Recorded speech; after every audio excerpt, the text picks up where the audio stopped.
Hi, buddy. It's Jeff. Another one of these videos here. This is the title is about avoid reading out loud long passages in your sermons or your whatever you want to call messages or what do you want to call these things or presentations or whatever.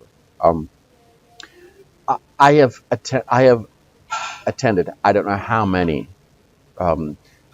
sermons, Bible studies, uh, even presentations at conferences.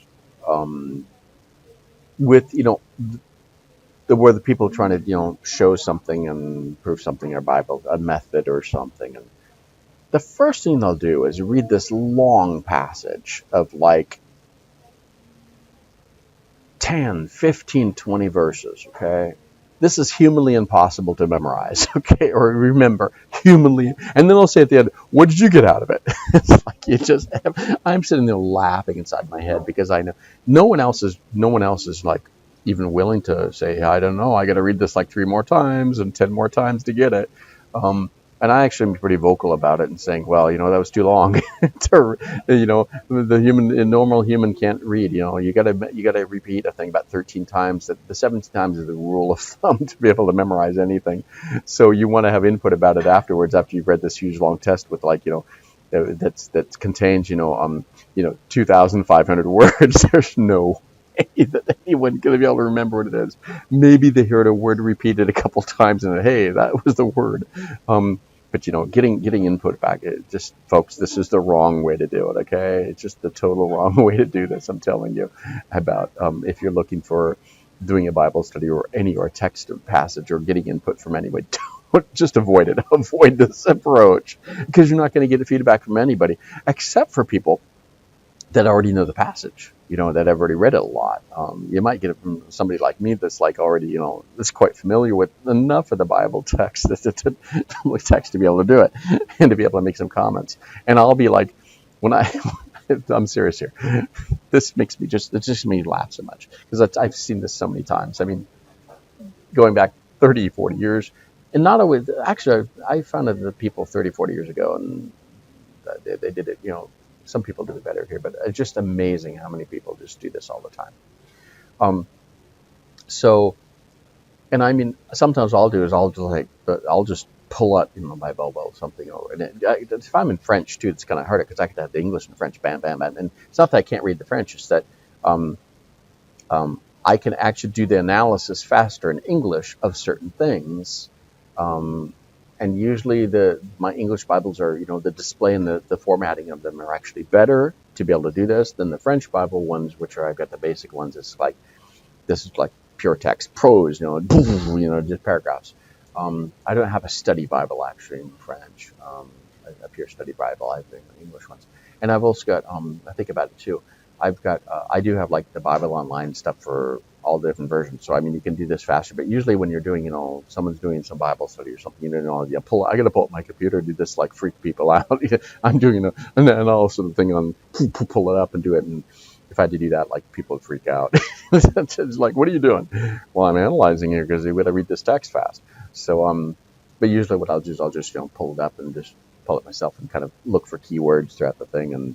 And this is, I mentioned this in the study, the series here about Bible study methods. The things I'm explaining are what I can do quickly when I'm listening to someone give a talk or something, but not when you're not prepared to be able to do this. And like, I don't come with a computer to every sermon, willing popping up and start doing keyword searches and stuff.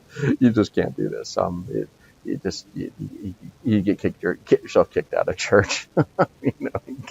So if you can bring your phone, that's about enough, for people to do and accept. I mean, I dare to do it. That's okay. So, what I'm just saying here is, don't just avoid this. Avoid this approach. Avoid this approach of reading long passages. Do short.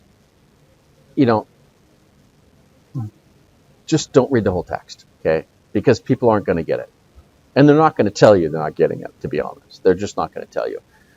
Because they don't, because I'll be honest, there's this, this power play thing.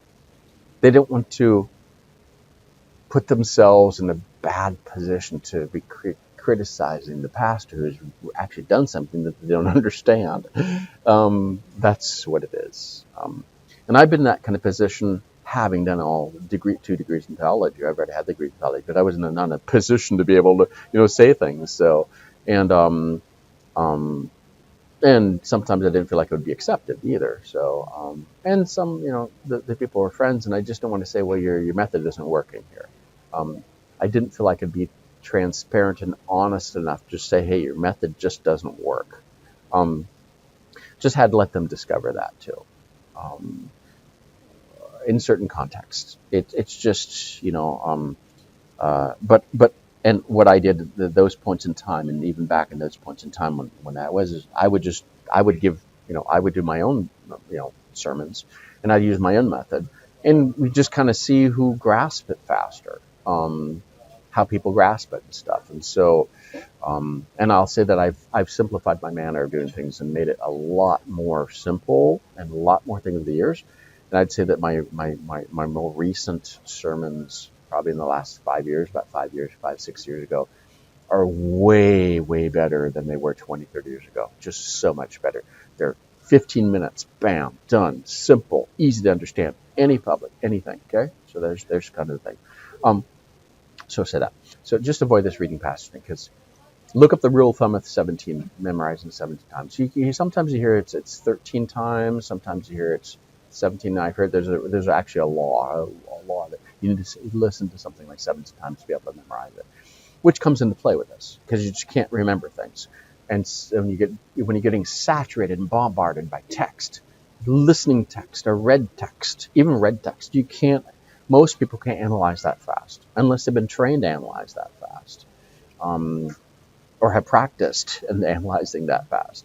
But the majority of people just don't do it that way. They can't do it that way. They don't think that way, and that's why you probably don't get much feedback. Okay, to be honest, and that's why probably and if you're not getting feedback about your sermons and stuff, you think about this: why aren't you getting feedback? Ask for feedback, and watch other people kind of look at their gestures too, not just how they're talking. It's kind of hard to do with a mask on, okay, but do it over Skype. Do it over Skype or Teams or Zoom or something. See what they're get them to say something, because and ask them specifically about reading the text and stuff, and get them to say something, because I think you get some feedback if you actually start asking people about what they think about it. That's why I'm doing this video. So think about that. Totally agree. Fine if you disagree, and please, if you disagree, please feel free to comment on the video and stuff or whatever where I've posted and stuff. Just feel free to do what you want that. So thanks so much.